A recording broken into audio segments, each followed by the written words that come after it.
After 72 holes of play across what feels like most of southern Indiana, we've made it to the final round of the 2022 PDGA Amateur Disc Golf World Championships. Grant Zellner alongside Paavo Stubstad. We deserve this, and so do all of our viewers, and so do the players. One last round at the Princeton Country Club. I'm excited to see the players back at this more open ball golf style course, particularly because several members on our card have quite the arm, so we'll see some distance shots today. Paul Krans slept on a 6-stroke lead over Ilkin Groh. The two of them battled it out just a couple of weeks ago at the United States Amateur Championships.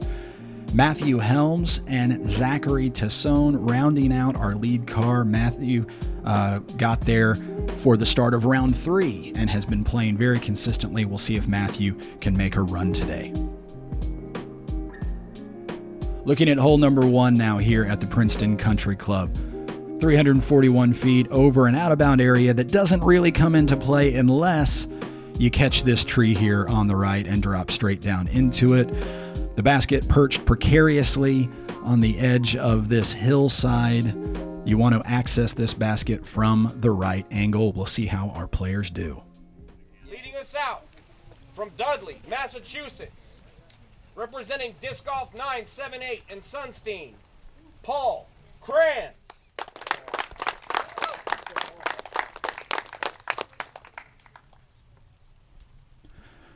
Paul Krans stepping up to the box now, lining up the forehand. His game marked by what I like to call timely aggressiveness. He knows when to lay up. He knows when he wants to go for the birdie.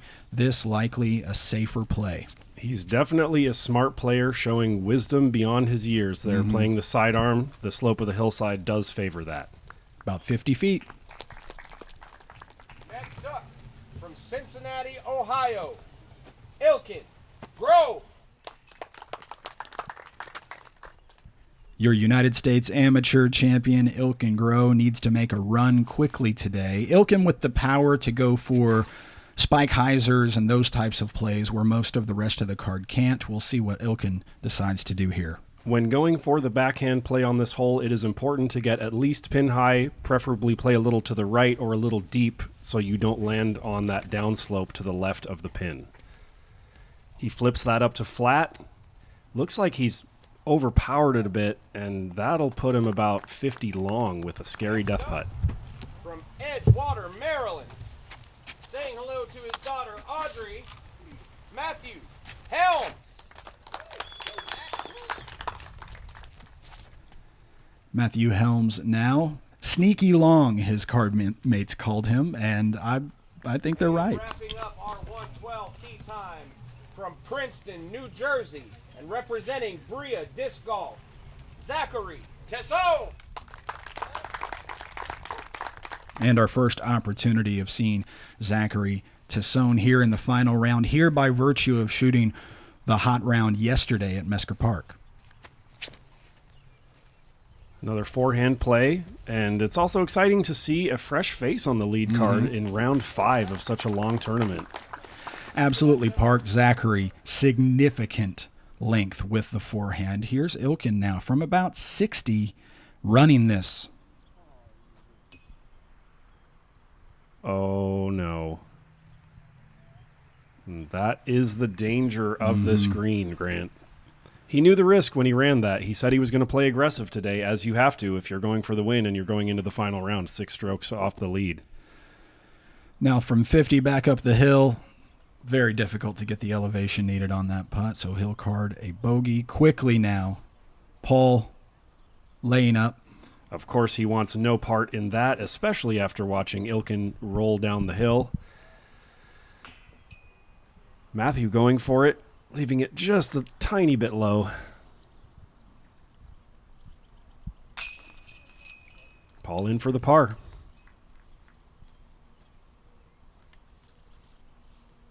Zachary, an opportunity to card the lone birdie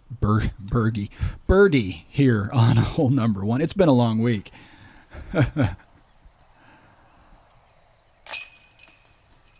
Great way to start. Make No the lead problem card, there. birdie the first hole. It is significant how long a week it's been, honestly. The heat has been in full force here in southern Indiana. These players on their 5th round of disc golf. Fatigue, no doubt an issue for our players, despite their youth and exuberance. As we move on now to hole number 2 after getting a quick look at the lone birdie here from our lead card on hole number 1.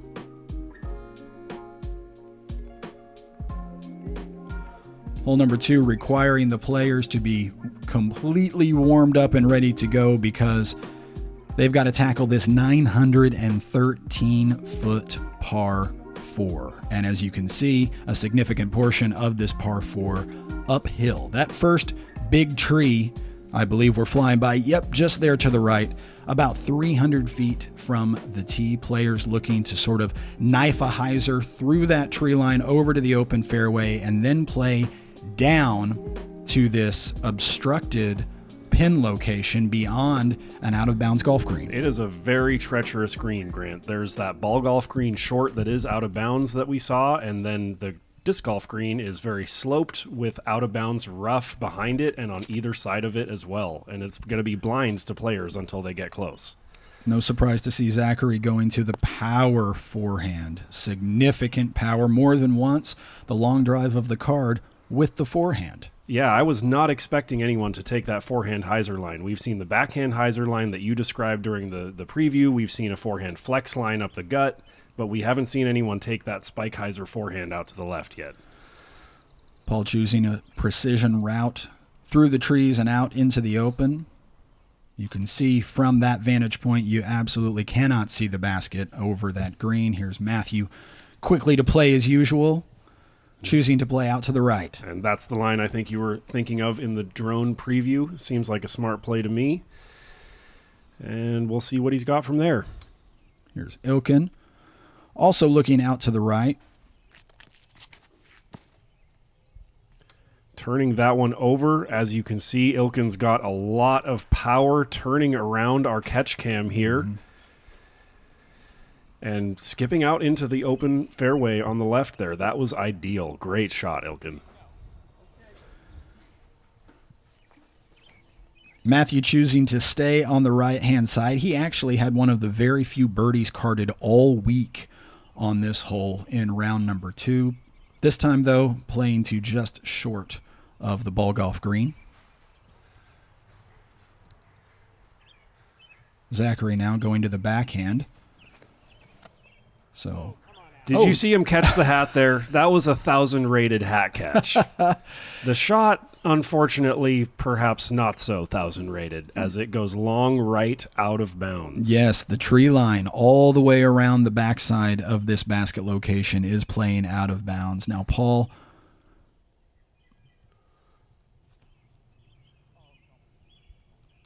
lining up a powerful shot himself, hoping to fade out. That's also looking like it's right and long, and that unfortunately found that out-of-bounds wood line as well. Yeah, going out of bounds in a very similar location.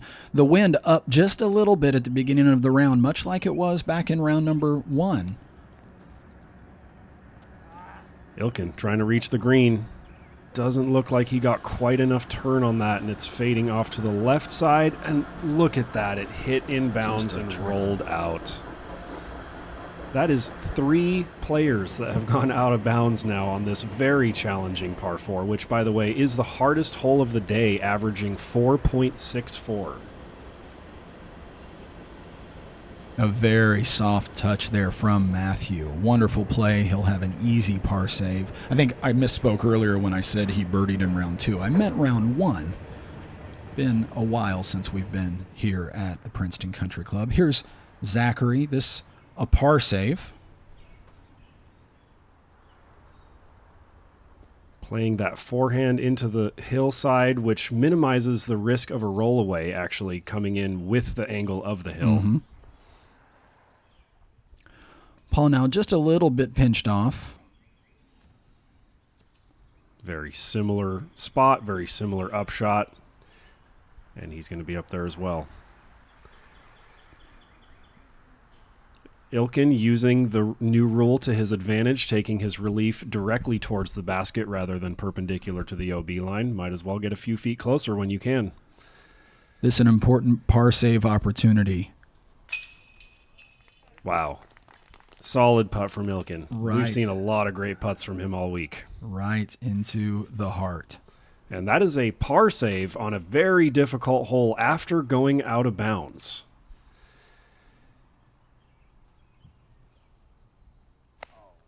Oh, Zachary just right on that. I think that's going to leave him with a tap in for a double bogey.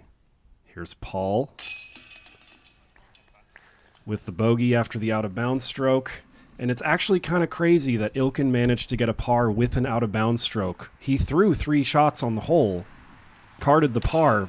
We saw 0 birdies during this round on this hole. Only 2 birdies, as you mentioned, during round 1, and one of those was Mathew. To think Ilkin could have been the lone birdie of the day if that shot just hadn't trickled a few feet out of bounds there. Wow.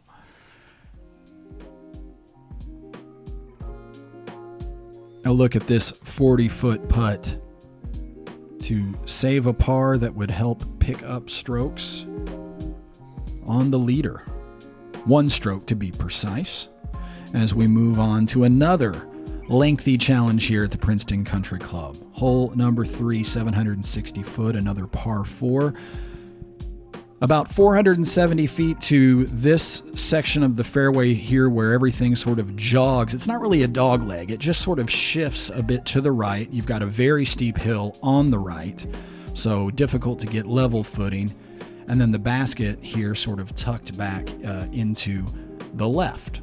The entire hole is uphill as well, so it probably plays 850 or 900 feet even. Mathew with the box. It's a good-looking flat shot, getting the full flight out of it. Perhaps a little lower than he wanted, but that's a good spot.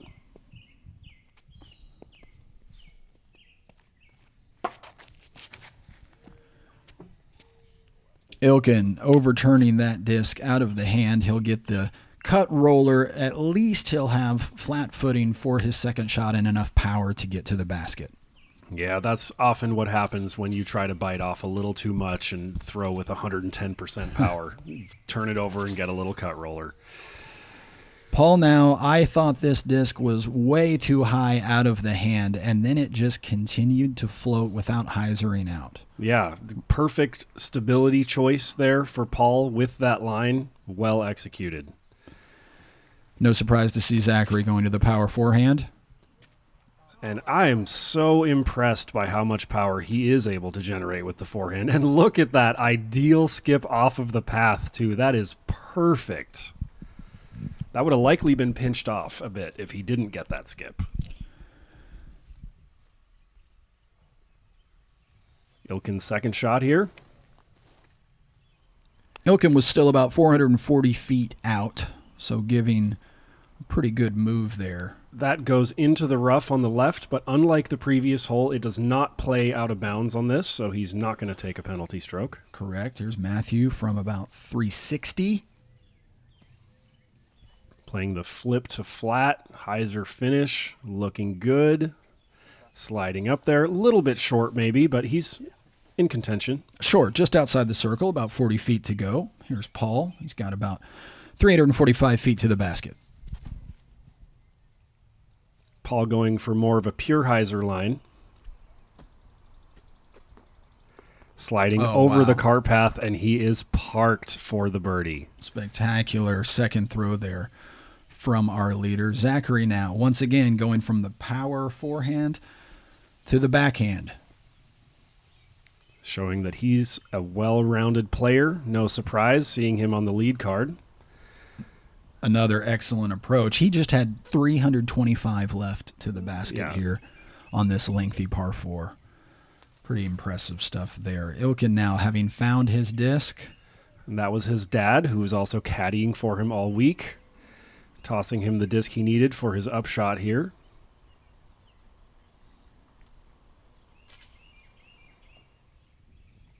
Catches a little cabbage there. leaving himself a little more work than he would like. Mathew now from 40 feet. He was doing that a little bit with his just outside the circle step putts in earlier rounds as well. It seems like that's really the only part of his game that he has needed to dial in a bit more this week. Everything else has been extremely solid. Zachary in from no more than 15 or 18 feet. And now Ilkin to save his par. Good save.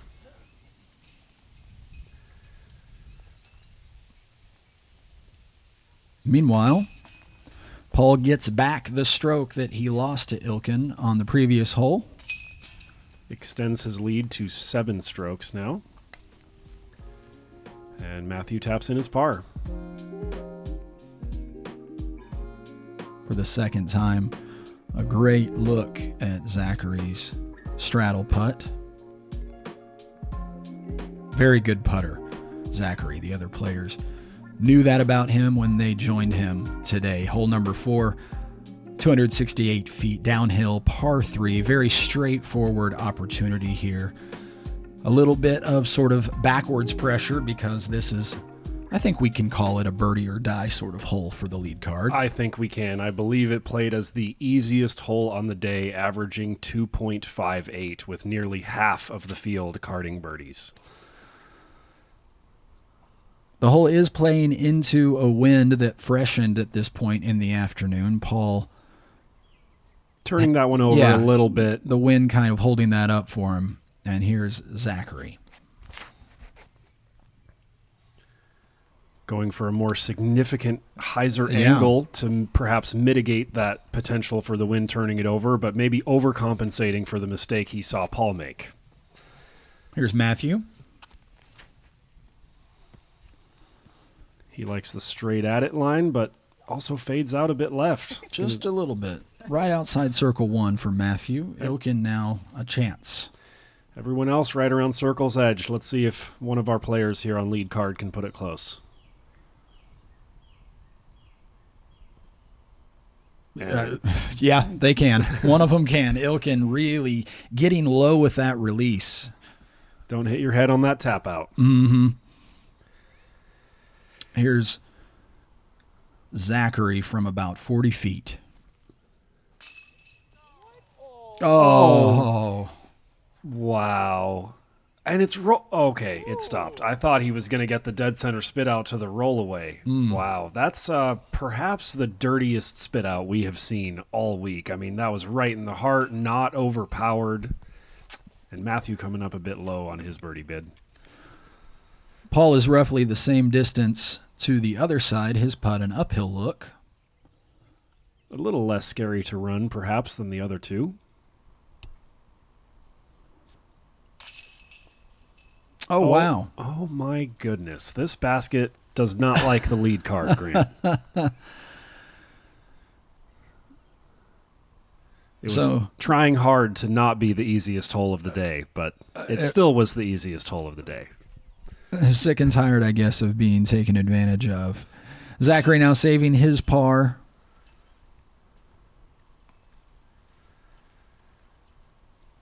As will 2 of the other players here.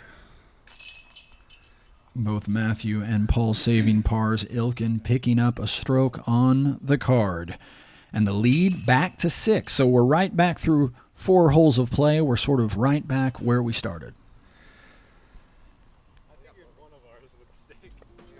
Little spit out fist bump there.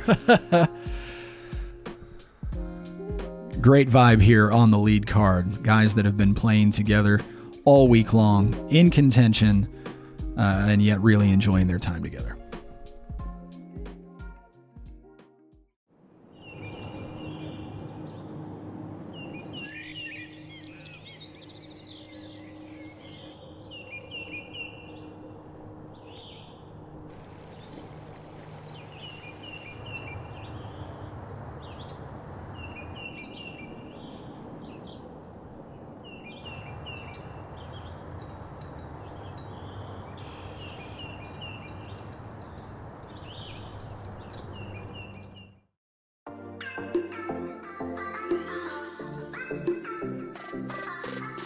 Plastic Addicts is proud to sponsor the coverage of the 2022 PDGA Amateur World Championships.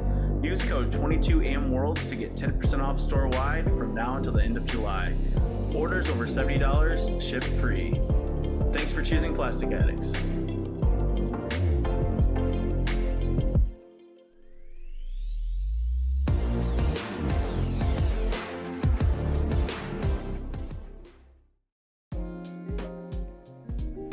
Taking a look now at hole number 5, 635 feet, a par 4. The wind into and from the right of the players. That cart path there to the right plays on and over, plays out of bounds. The tree line to the left also out of bounds. The fairway looks wide and inviting, but we have seen strokes taken out of bounds both left and right during the course of this week. That's right. And as we fly into the green here, I have to mention this is my favorite green on this course. I said it in round 1, but I got to say it again. I love holes that start in the open and finish in the woods. There's just something about getting both sides of that disc golf coin on the same hole. Ilkin Groh now with the honors. Mashing wow, full flight out of that disc. I'd like to see Ilkin in a distance competition, frankly. Like when he really puts everything into it and executes properly, his shots go far. Here's Paul Krans. Very similar line to Ilkin, perhaps not quite as much turn. Asking for it to get down, in fact. Oh yeah, he's worried about that left side OB. And it does stay safe. Just barely by a pace or two. Here's Zachary, another power forehand. And actually, if you can play to that left side of the fairway, I think it leaves you with a more open upshot into the green. Of course, you're risking the OB more by playing over there, but once again, classic risk-reward. Play closer to the OB, your second shot's easier. Zachary out there in the middle. We'll see what he's got into the green once we get up there. Mathew Helms turning one over. He tends to prefer the force over flex, I've noticed, for his distance shots, whereas Ilkin and Paul both kind of prefer to integrate a little hyzer flip into the beginning of the flight. Here's Zachary with OB looming just beyond the basket. Skips it up there on the green. Ilkin farther off to the right. It looks like he's going to go for the... I thought he was going to go for that hyzer window, but he's just trying to go low under the branches and slide it up there. That went just out of frame there, but it did stay safe. He did not go out of bounds. It did stay in bounds. He was not sure. Mathew quickly playing, chipping up the forehand, leaving himself a little shorter than he wanted, about 40 feet. And your leader, Paul Krans. And here you see what I mean. When you hug that left side of the fairway, you have the most open upshot to the green. And Paul taking advantage of that fact. Directly under the basket here. So Mathew to play first from about 40 feet. Oh, just low. He's been getting that step putt a little higher. They were coming out even lower than that before. That one was just off the cage. It just needed a few more inches of height. Zachary just barely outside the circle. Same thing, hits cage, and I understand why they feel a little tentative on those putts given the OB and the slope behind the basket. No surprise to see Ilkin playing quickly. All of his putts from inside the circle, he tends to take one look and just jam that putt home. Paul, also very consistent inside the circle, so our two leaders taking the two birdies here on the par 4 fifth. Yeah, Ilkin's style of play is actually very interesting in that he takes his time and goes through his routine very methodically on drives, on upshots, on outside the circle putts, but in the circle, he might be even faster than Mathew. Yep, a very quick player inside the circle and a very confident putter. Getting a look now at Paul Krans' very compact form. No surprise, he's a sort of a smaller framed player, just 17 years old, packs a lot of punch in his small frame. Looking now at hole number 6, 330 feet, a par 3. This hole playing 30 or more feet uphill, so the equivalent of trying to land your drive on the roof of a 3-story building. That's right. So that 330 feet probably plays more like 400. The ball golf green immediately to the right there, playing out of bounds, as all ball golf greens are playing out of bounds here at the Country Club. Ilkin, Groh still with the box. It looks like a great hyzer line. Just make sure he gets over the ball golf green, which he does, no problem, and he is parked for a birdie. Hillside acting as a great backstop for the hyzer option here. Paul with a similar looking line, as is preferred on this hole. Can it skip off of the ball golf green? Yes, it can, and he's going to be about 25, 30 feet for a birdie himself. Zachary looking at a backhand here. Catching the hat again with not quite as much flair as hole 2, but caught it nonetheless. And look at that, right on top of Ilkin's. Here's Mathew Helms. Quickly to shoot, going with a little bit of a higher line and just stabbing that drive right into the hillside. Everybody within about 20 feet here.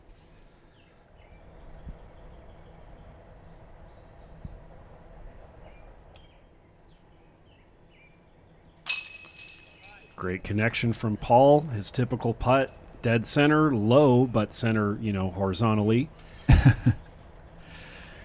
Players now figuring out who's out.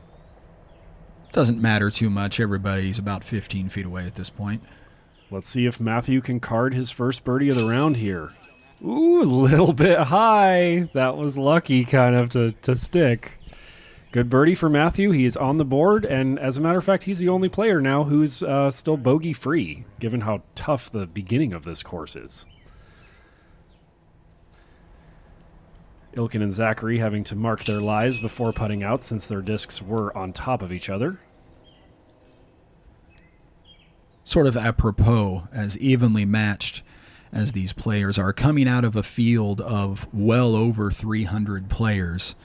You're looking at the cream of the crop right here. Everybody birdieing the 6th. We have our first star frame of the final round here at the Country Club, and we move up to the top of the hill now, getting ready to play back down over one of the water features here at the Princeton Country Club. As we take another look at Paul's putt there, zero chance of that spitting out, even if the basket randomly decides to be unkind. 430 feet, but just a par 3 here at the 7th. Steeply downhill. As a matter of fact, you give back just about all the elevation we just gained on hole number 6. Takes 400 feet of distance to carry the water here. The basket tucked behind the tree here on the right. The play, either try to clear the water and land into the hillside, or take the layup option over to the left before the water and leave yourself about 150 feet into the basket. That's right. With the downhill, it actually is fairly reachable even for players that don't have elite level distance, but the line is incredibly tricky and risky with that out of bounds pond, so a lot of players are electing for the layup on this one, just choosing to play for par. Ilkin going for it, panning out, but fortunate to be all the way the other side of the ball golf green, so he is in bounds. Now our leader, Paul Krans. I would imagine he would play the layup here, given the risk-reward factor of this hole and the lead that he is sitting on. And there he goes, being a smart player, as always. There was never much doubt as to Paul's game plan here at the 7th.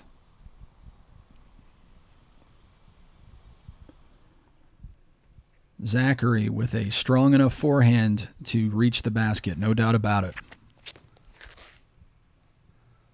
Flipping that one up to flat, carrying over the water, fading just at the right moment. A bit of an unfortunate reaction off the ground, but he's going to have an outside the circle look for a birdie there, which is impressive on this hole.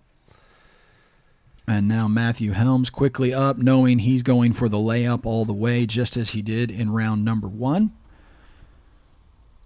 So, we'll have 3 upshots here in hopes of saving a par at the long par 3. beginning with Mathew about 200 feet out.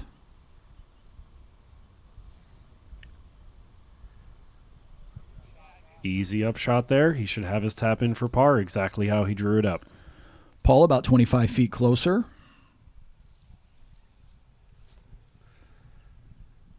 Another nice controlled putter upshot, and he's there for a par as well.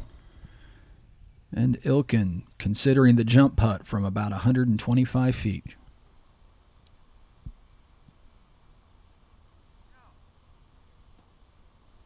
Yep, I think he was kind of giving that a little half bid. He's going for everything he can, playing aggressive. Zachary now from 45 feet above the basket.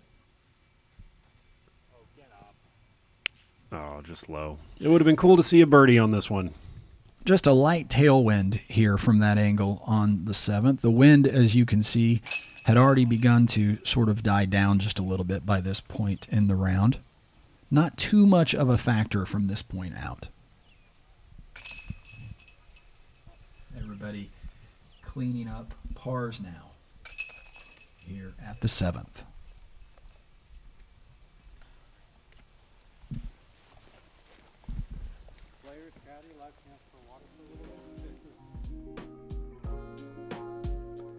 We take one more look here at Zachary's forehand form.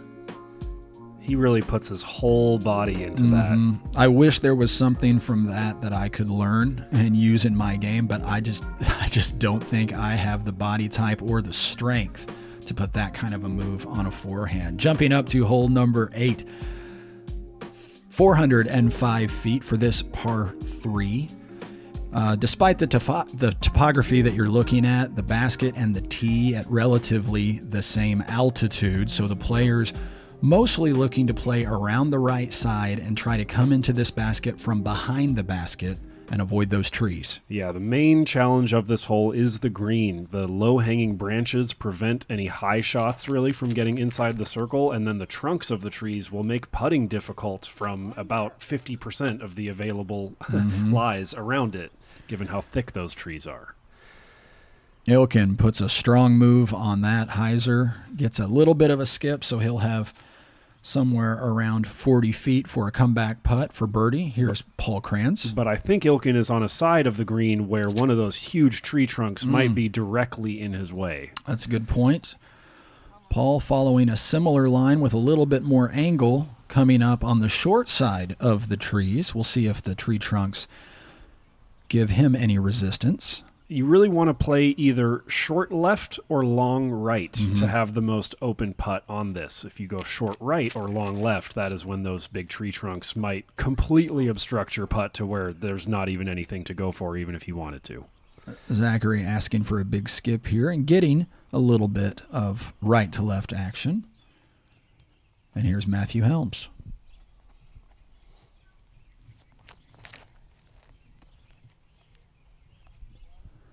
Going with a little bit of a flip to flat line compared to his other card mates and executing to perfection. That is parked, Grant. Great shot from Mathew. Looks like he's going to get his second birdie here on the front 9. Zachary went about 60 feet long, but has a wide open look at the basket here. Well, wide open, but as you can see, those branches there kind of made it impossible to really go for it, so he just elected to lay up. Unless you have one of those nose-up kind of Simon Lizotte style spin putts, you can't... Oh, my goodness, that went in. That stopped you in your tracks, didn't it? What a putt from Ilkin. Wow. And now Paul hoping to match Ilkin's birdie. Oh, just low. I think Ilkin was so pinched off trying for that hyzer putt around the tree, if I remember correctly from being there, it actually nicked the tree on the right side and then just fell into the bucket with no chains. Really fun moment there. Everybody getting a good laugh out of that. Mathew tapping in his park job. I remember Ilkin saying that he didn't even realize that had gone in until people started applauding, and then he was pleasantly surprised. No, he had no idea. That was a really, really funny moment. As the tension kind of beginning to build just a little bit at this point in the round, so that just gave everybody a chance to breathe for just a second. There you go. Yeah, the touch off the trunk and then the basket. Look at that basket. Jumping over now to the last hole here on the opening 9, 382 feet to par 3 with out of bounds running all the way down the left side of this hole. Out of bounds cutting away from the path right there and going along the tree line up here next to the basket, leaving you on the left no more than 15 or 20 feet in some places. That being the main challenge on this otherwise short and fairly straightforward hole. You just don't want to go too far left. And I guess 382 is not actually that short. Ilkin playing well out to the right. The path up by the basket is inbounds. And he plays a little farther out to the right than he wanted, perhaps a little tentative about that OB on the left. I'm impressed he can get that far with that high of a spike hyzer angle. But we have been talking about his power all week. Here's Mathew, a little bit of a lower route. Just a few feet closer than Ilkin.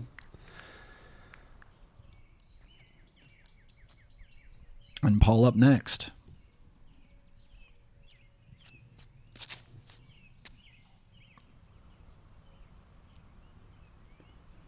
Goes for the wide, safe play. Ends up, boy, you could throw a blanket over those 3 discs. 3 outside the circle putts coming up. Let's see if Zachary can put it a little closer. Oh, dear. Needs this to get down quickly. Sit. Oh, no. He found that OB on the left. Just barely enough ground play to get into that OB. Close enough for a par-saving look from about 40 feet here. A steeply uphill putt.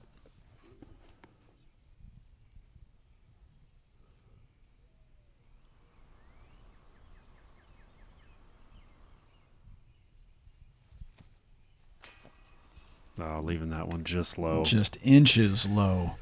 He's disappointed. Ilkin, yep, wow. From 40 feet in, up and in, just barely clearing the edge of that basket. He is charging. Look at that scorecard, Grant. 5 birdies out of the last 6 holes. Nipping at Paul's heels. Let's see if Paul can match him here. From a pace closer.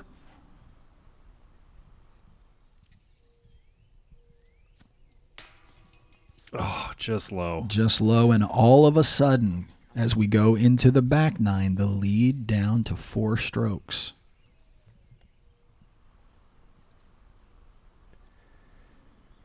Mathew from a very similar spot to the last 2. And he cans a step putt. Got it high enough that time. Good putt, Mathew.